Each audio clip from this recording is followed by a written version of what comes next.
So patch 12.6 is almost upon us, and with the release of this patch, we're seeing a buff to 9x19, which may make some of the SMGs much more viable in the early game. Not only are SMGs one of the strongest categories in this game, but also they are incredibly cheap, and a lot of the ammo is accessible early on. So today we're going to be talking about my top recommendations for budget SMGs with some tips for attachments and also ammo.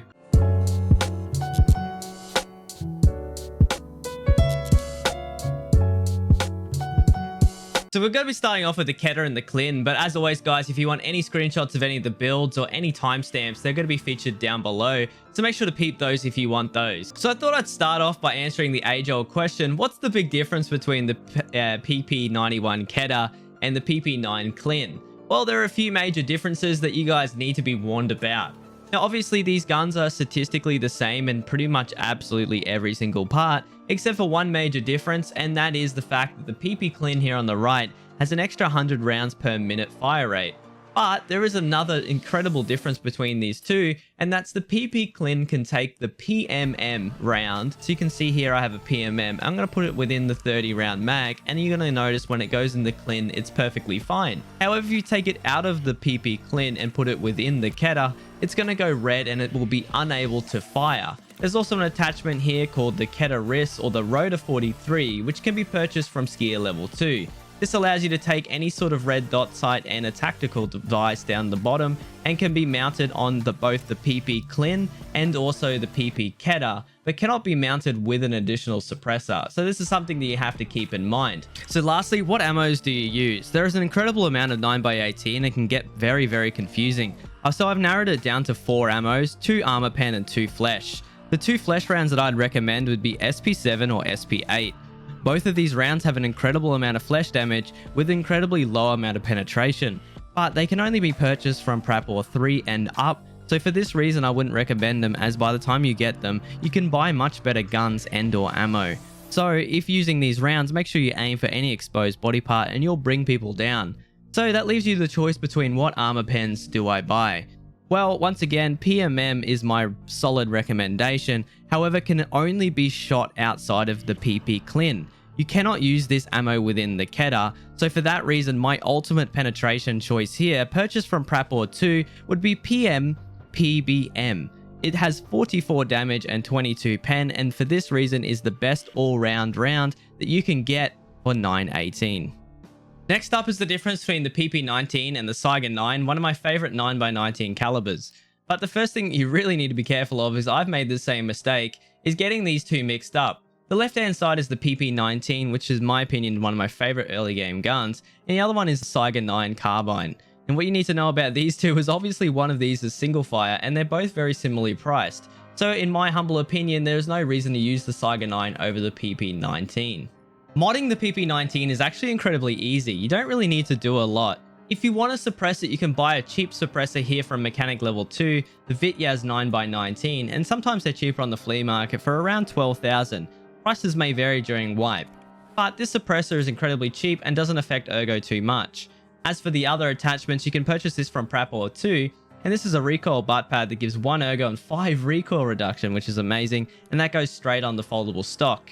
You can also buy the Cobra EKP mount, which can be bought from Prapor level 1, and that just goes straight on, and you've just turned your PP19 into something really basic into something incredibly usable.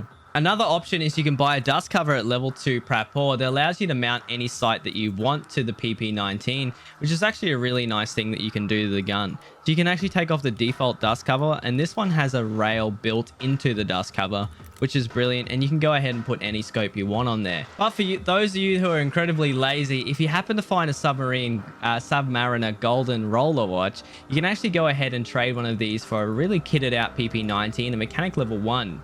Now this isn't always the best value depending on how much rollers are worth and the fact that you need them for a few trades and also for some tasks. So make sure you don't use every single roller that you have, but if you have an excess of these, one roller is an actually really nice pimped out PP19, which is pretty much good to go right off the bat.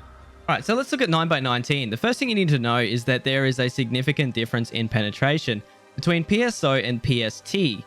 These are the first two ammos that you can buy, and in my opinion, there is no reason that you would ever buy PSO over PST GZH. PST actually has an extra 8 pen at the cost of 2 flesh, so this would always be your best bang for buck budget option. PSG GZH is a great round, and although with 12.6 some of these values might change, it's still my best value option here. As we work our way up to the next one that you'll probably be able to unlock is 9x19 green traces from Mechanic. Now, green traces are actually pretty decent here when it comes to flesh damage, but unless they get a buff and penetration, I can't actually honestly recommend this ammo because they're also a tracer at the same time, which is a significant disadvantage, especially in night raids. Now, AP 6.3 is the best penetrative round you can get for 9x19. Now, this might see a buff with the penetration going up closer to 30, which means it'll be more reliable on visors, and for this reason, this would be my best recommendation. Unfortunately, this can only be purchased from Peacekeeper level 3 and is quite expensive at the same time. So when running this ammo, maybe run it in your first magazine or top your magazine at the very top with this if you're running it and can afford a few rounds. But the jump in flesh damage up to RIP is actually incredible. RIP through a MP9 aiming for the legs is one scary ass gun. However, the price of RIP is incredibly high and I cannot recommend buying it because of its stupid price. Well, I would recommend 9x19 PSGZH if you have not a lot of money to work with. This is the best bang for buck round that you can get. And if you have a little bit more money to play with, I would also recommend AP 6.3, as AP 6.3 is the best penetrative round that you can buy for 9x19. So next up is the MP5. Now, the MP5 is one of my favorite guns because of how little it needs to be great. The first one here is the MP5 SK, which can be purchased from Peacekeeper level 1 and comes with a 20 round mag. Unfortunately, this gun here, although short in size, has an incredible amount of recoil, but the actual MP5 itself doesn't really need absolutely any attachments, but you can buy a different handguard for it here called the TL99 at Mechanic level 2 that allows you to mount any sort of grip that you want to it and different lasers and etc, but that's super unnecessary.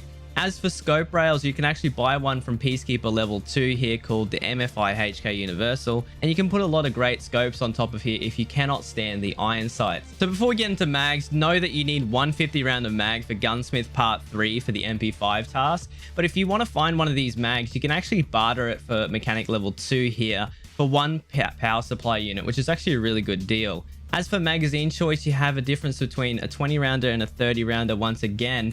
The 20 rounders can be bought at the same level as level 1 Peacekeeper as the 30 rounders, but they take up one less slot. And they are very close in pricing, but I would always recommend the extra 10 rounds since you can both purchase them at the same level. Last but not least is the MPX. Now, the MPX is actually really interesting how you can purchase it for cheaper than the MP5. However, it can only be purchased from Peacekeeper level 2, 275 compared to 298. And the magazines are also cheaper at $20 US compared to the MP5's 37. So we just noticed that the MPX is actually cheaper than the MP5. So is it worse? Well, the truth is it's not. The MPX is actually better in every single way except ergonomics and muzzle velocity, which means the MPX comes with also, when purchased from Peacekeeper, a rail to put grips on it, scopes, and also a laser. So in my opinion, I would always choose the MPX over the HK unless you just really love the HK MP5's aesthetics. Modding the MPX is incredibly simple. Basically, all you need to do is buy it and it comes with all the rails and you can pretty much run it like it is. You don't really need to do anything. But if you want to do something, what I would recommend is you take off both iron sights because these will block your peripheral view, and buying yourself a nice scope like the PKO6 or the Hollow Sun here, which comes in with a built-in laser. Now, you can purchase this from Jaeger 1 or this Hollow Sun from Skier level 2. While you're there, you can also purchase a cheap grip, which will just boost up some of that ergo and reduce a little bit of the recoil. Now, both of these are incredibly cheap and statistically the same, so grab whichever one is the cheapest. I would suggest the Palayu here because it's statistically the same. You're going to go ahead and grab one of these, and then you have the option to run it loud or suppressed. And I would always recommend running it suppressed, and one of the best ways to get your hands on a suppressor is to trade an electric drill for the Osprey suppressor at Mechanic level 2. As for magazines, if you have a little bit more money in your higher level, the 41 rounders can be purchased from Mechanic here for about 5,400 rubles, and those extra 11 rounds are actually really nice and it doesn't tax your ergonomics super badly. At the same time, if we move up to max mechanic, you can see here that we're starting to move up another 9 rounds into a drum mag, but the drum mag is almost 15,000 rubles and has a lot of negative effects on check speed and also ergo. So if you are going to run this, I would suggest maybe running 140-41 rounds here and having the rest as 30s. A really awesome trade for the MPX is often slept on here at mechanic level 1. 5 DVD drives, 5 UV lamps, and 2 weapon parts can give you an MPX, but the beautiful thing about this trade is it gives you a grip which can be used for mechanic gunsmith. The 4 shift grip is needed in a few different trades, so you can actually save a lot of money if you do this. Hey guys, that's it for this video. If you enjoyed this in absolutely any way, you know what to do. Make sure you hit that like and subscribe button. It helps me out a ton. And I also do apologize about not including the P90, the MP9, and the MP7, as I felt they weren't really budgeted enough by the time you got the good attachments and the good ammo. The truth is though, guys, if you really enjoyed it, make sure you let me know in the comments down below, and I might make a video on those specific guns. And as always, thank you for watching, and we'll see you on the next one.